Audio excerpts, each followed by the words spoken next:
Assalamualaikum warahmatullahi wabarakatuh. Alhamdulillahirabbil alamin. Nahmaduhu wa nasta'inuhu wa nastaghfiruh wa na'udzu billahi min shururi anfusina wa min sayyiati a'malina. May yahdihillahu fala mudilla lahu wa may yudlilhu fala hadiya lahu. Asyhadu an la ilaha illallah wa asyhadu anna Muhammadan abduhu wa rasuluh la nabiyya ba'da. Mari kita meneruskan kajian surah At-Taubah, masih di paragraf awal, tapi sudah menjelaskan kenapa kawasan kita sebut Makkah, di mana di dalamnya ada Baitullah, itu harus disterilkan dari hal-hal yang menyebabkan timbulnya kemusyrikan, timbulnya kemaksiatan. Ada yang harus dikeluarkan, ada yang harus dihilangkan seperti berhala yang sudah terlanjur, ada yang harus dikeluarkan seperti orang-orang yang tidak mau bersyahadat. Tetapi selanjutnya juga ada yang harus ditahan, tidak boleh masuk. Dan itu berlaku sampai sekarang. Maka pembatalan perjanjian damai, di samping berkaitan dengan mereka ini sudah tidak layak berjanji, terlalu banyak pasal-pasal yang mereka langgar, maka pada tahun itu dianggap oleh Allah cukuplah. Ternyata cara menghitungnya jauh, bukan ketika perjanjian Hudaybiyah itu sering dilanggar, yaitu dari sejak Nabi Musa alaihissalam menerima kitab Taurat. Jadi mereka ini diberi amanah kitab Taurat, tetapi tidak dijaga, malah dikotori. Tidak pernah di dalam kitab Taurat menjelaskan Allah punya anak. Tapi apa yang terjadi di dalam agama Yahudi, ya, ternyata mereka membangun kepercayaan baru bahwa Allah punya anak, namanya Uzair. Itu 11-12 dengan perjanjian. Mereka kerap melanggar perjanjian. Tapi kalau dihitung jauh semenjak Nabi Musa, mereka diberi amanat berupa kitab tauhid juga, namanya Taurat. Ternyata tauhidnya dirusak. Begitu juga kaum Nasrani diberi amanat kitab Injil. Kitab Injil itu kitab tauhid, tapi dirusak juga sampai timbul kepercayaan bahwa Allah juga punya anak, namanya Isa.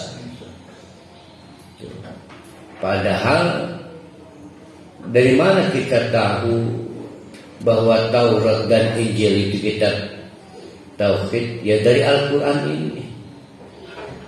Al-Quran ini kitab tauhid, karena Al-Quran adalah menyempurnakan kitab sebelumnya, bukan membuat hal baru. Jadi karena konsep dasarnya adalah menyempurnakan, sudah pasti yang disempurnakan adalah kitab tauhid. Ya. Maka Iqra bismi rabbikal ladzi khalaq, yang pertama itu sudah tentang tauhid. Sudah tentang tauhid. Sampai ujung dari ayat yang diturunkan juga masih tentang tauhid.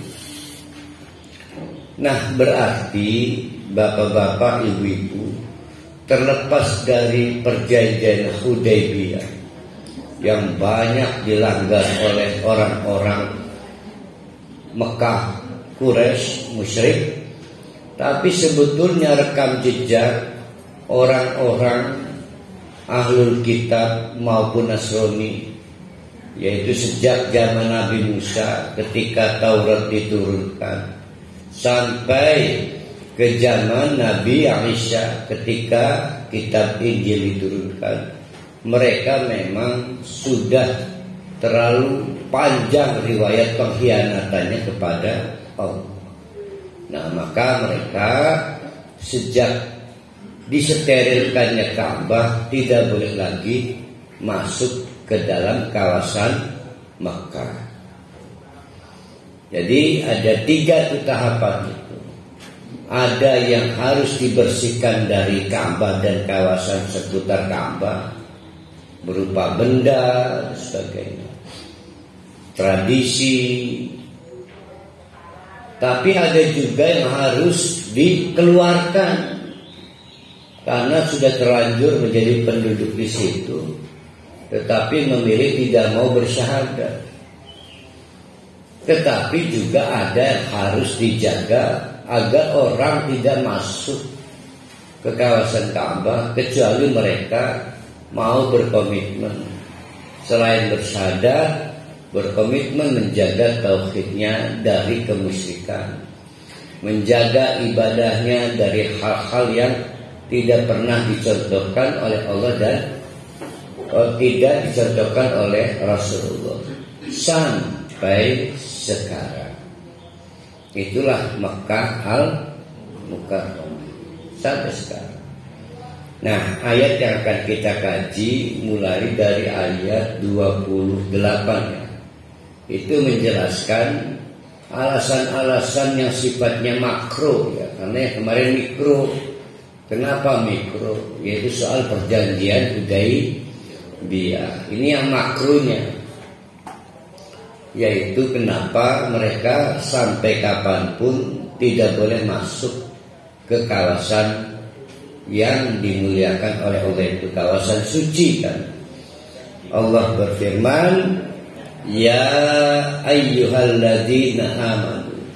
Ini ayat diturunkan kepada kita semua, terutama yang punya komitmen mau menjaga Ka'bah dan kawasan sekitarnya sebagai kawasan suci.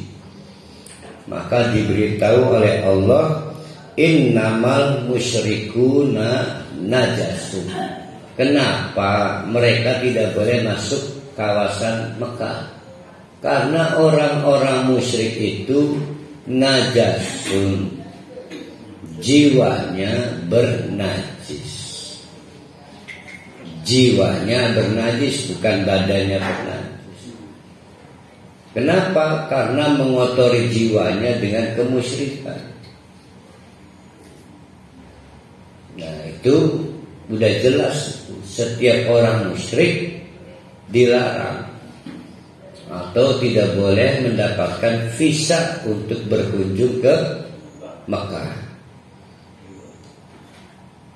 Tapi sebaliknya, kita yang sudah otomatis karena mengaku beriman, dibuktikan apa agamamu Islam, pasti dapat visa itu, bisa berkunjung ke Mekah. Maka terlarang kita mempraktekkan kemusyrikan di kawasan ini.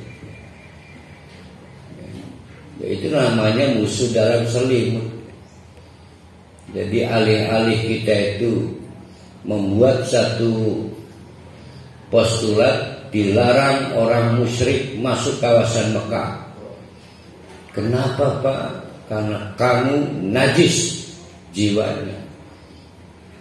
Memohon visa ditolak. Tapi orang Indonesia selama orang Islam dapat visa berkunjung ke Mekah. Di sana mempraktikkan kegiatan orang-orang musyrik lah, pasti diazab. Apakah azabnya di dunia dicicil oleh Allah atau ditunda? Ya. Ini kan paradoks namanya. Jadi orang musyrik dilarang, tapi kita yang diminta menjaga Mekah dari kemusyrikan malah mempraktekkan kemusyrikan. Na'udzubillahi min dzalik.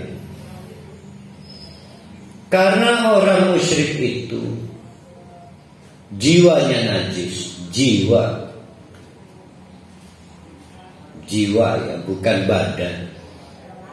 Fala yaqrabul masjidal haram, maka mendekati saja mereka nggak boleh. Harus dijaga jarak, semakin jauh jaraknya dari Mekah semakin good. Ini sekarang mereka terlalu tipis jaraknya. Ada di Madinah ya. Di Madinah boleh kan? Mestinya semakin jauh semakin bagus. Semakin jauh semakin bagus. Fala yaqrabul masjidal haram ba'da 'amihim hadza. Mulai tahun ini sampai sekarang semua orang mukmin memiliki kewajiban menahan orang-orang musyrik sejauh mungkin jaraknya dari kawasan Mekah. Menahan orang-orang musyrik sejauh mungkin jaraknya dari kawasan Mekah. Semua orang mukmin. Cuma memang yang lagi menjadi tuan rumah adalah kerajaan Ibnu Saud. Wa in khiftum ailatan, timbul kegugupan pada saat itu. Gimana ya mensterilkan kawasan Mekah dari orang-orang musyrik, atau melarang mereka mendapatkan visa berkunjung ke kawasan Mekah. Faktanya mereka kapitalis. Kalau mereka diberi sekedar berkunjung, pasti mereka kan bawa kapital. Gimana ya? Godaan terberat kita bekerja sama dengan orang musyrik kan kapital. Ada tak alasan lain selain kapitalis? Sedikitlah yang karena jatuh cinta sedikit. Rata-rata alasan ekonomi. Kita bekerja sama dengan orang-orang musyrik. Katuran, tapi untuk Mekah enggak. Tidak boleh. Maka kata Allah, wa in khiftum, dan apabila kamu khawatir ailatan, mengalami kemerosotan ekonomi, kemelaratan ekonomi karena dampak dari dilarangnya kunjungan orang-orang musyrik ke kawasan Ka'bah. Fasaufa yugnikum, jangan khawatir, saya beri garansi kamu akan tidak butuh mereka lagi. Yugnikum itu tidak selalu berarti kaya, tapi yang paling pasti kaya tidak kaya, maka kita menjadi independen, tidak memiliki ketergantungan lagi kepada orang-orang musyrik atau kapitalis yang musyrik. Maka disebut yugnikum. Allah yang akan membuat kita itu independen. Tapi sulit ya. Mungkin organisasi Islam di Indonesia juga masih kurang independen, sehingga ada beberapa program yang masih berketergantungan pada organisasi-organisasi musyrik di luar. Nah, kita berharap mudah-mudahan pelayan kawasan Mekah memiliki independensi, tidak memiliki ketergantungan kepada kapitalis musyrik. Karena ini janji Allah, fasaufa yugnikum. Kaya tidak ada jaminan independen. Jadi independen itu tidak selalu dibuktikan dengan kaya. Karena negara-negara miskin juga banyak yang memiliki independensi kuat. Mereka memutus kerjasama bilateral dengan negara-negara kaya karena melindungi agamanya banyak. Nah, wajarlah kalau kemudian orang-orang Mekah, pribumi Mekah yang bersyahadat itu berdiskusi, ini gimana kalau terjadi kemerosotan ekonomi? Karena sedikit atau banyak kapital itu dikuasai oleh orang-orang musyrik. Kata Allah, jangan khawatir, pasti ada saatnya Allah akan membuat orang-orang yang berkhidmat menjaga kawasan Mekah itu memiliki kemampuan independen, sehingga tidak berketergantungan dengan kapitalis yang musyrik. Min fadlihi insya'a. Dari jalan mana? Dari jalan Allah memberikan anugerah khusus. Sudah diberi loh dengan oil, minyak. Sudah diberi. Bahkan dari kunjungan saja sebetulnya sudah berapa nilai uang yang berputar dari hasil pariwisata. Dan luar biasa. Tapi soal yugnikum itu insya'a, kalau mereka sesuai dengan kehendak Allah.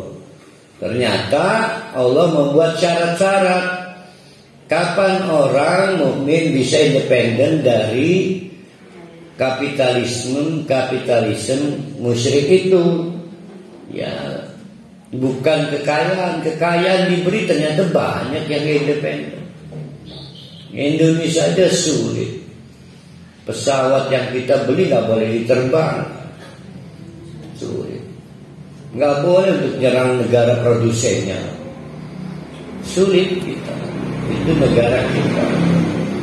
Jadi ada syarat insya'a, kalau sesuai dengan kehendak Allah. Nah, kehendak Allah itu memiliki syarat-syaratnya. Dipelajari nanti. Innallaha alimun hakim. Ketahuilah, nggak usah ngajari Allah soal nanti melarat kalau orang-orang musyrik dilarang masuk kawasan. Allah alim, Allah maha tahu. Ya, itu bedanya Allah dengan manusia makhluknya. Makhluknya jangkauannya pendek. Ya, paling bisa memprediksi 5-10 tahun. Allah nggak prediksi. Pengetahuan Allah meliputi segala sesuatu. Tapi Allah juga hakimun, tidak asal. Semua yang dilakukan Allah sesuai dengan ilmu Allah. Maka Allah itu wise, super bijak. Karena setiap tindakannya Allah itu ada dasar ilmunya. Itu hakim. Jangan beginilah. Ya Allah, engkau ini gering lah mungkin tahajud. Allah itu alim, Allah itu hakim. Semua yang diperintahkan Allah tidak mungkin menimbulkan penyakit.